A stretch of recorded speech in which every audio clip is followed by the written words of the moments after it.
চাবুৱা সমষ্টিত বিশেষকৈ আমাৰ পুৰা দিনজান ৰহমৰীয়া বা আমাৰ বালিজান এই গোটেই সেক্টৰটোত যিখিনি গৰাখহনীয়াৰ সমস্যা হৈ আছে তাক মই আজি পৰ্যবেক্ষণ কৰিলোঁ।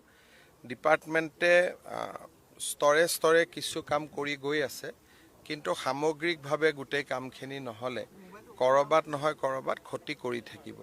বিষয়টো মই আজি অলপ বুজিছোঁ, প্ৰথমবাৰ নিজে চাইছোঁ আৰু দুই এদিনতে মই গুৱাহাটীত IITৰ প্ৰফেচাৰসকলক লৈ মিটিং এখনো কৰিম আৰু কেনেকৈ এই জেগাখিনি আমি প্ৰটেকশ্যন কৰিব পাৰোঁ তাৰ বাবে আমি চেষ্টা চলাম। ইতিমধ্যে ডিপাৰ্টমেণ্টে প্ৰায় 90 কোটি টকাৰ এখন আঁচনি প্ৰস্তুত কৰিছে।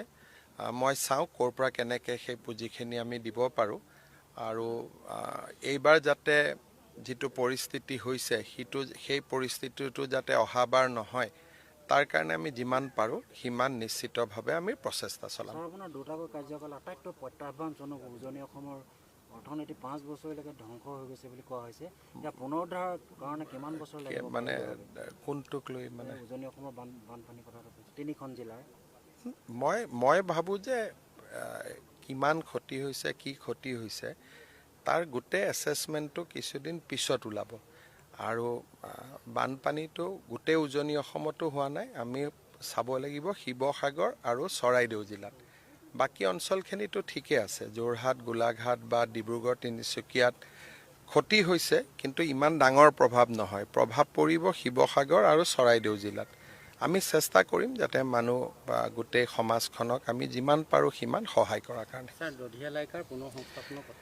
এতিয়া আমিতো মাটি দি ৰেডি কৰি থৈছোঁ।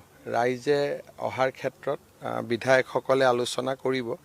যিসকলে আহিব খুজিব তেওঁলোকৰ কাৰণে আমি মাটিৰ প্লট ৰেডি কৰি থৈছোঁ।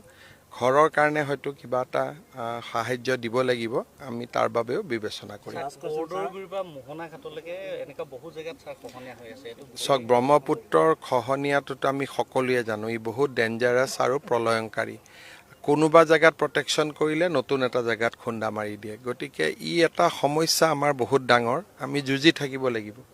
মটক জনগোষ্ঠীৰ স্বাভিমান স্বৰূপ অনিৰুদ্ধদেৱ ক্ৰীড়া বিশ্ববিদ্যালয় কিমান বছৰৰ ভিতৰত কাম হ'ব? বিনোদে কৰি আছে।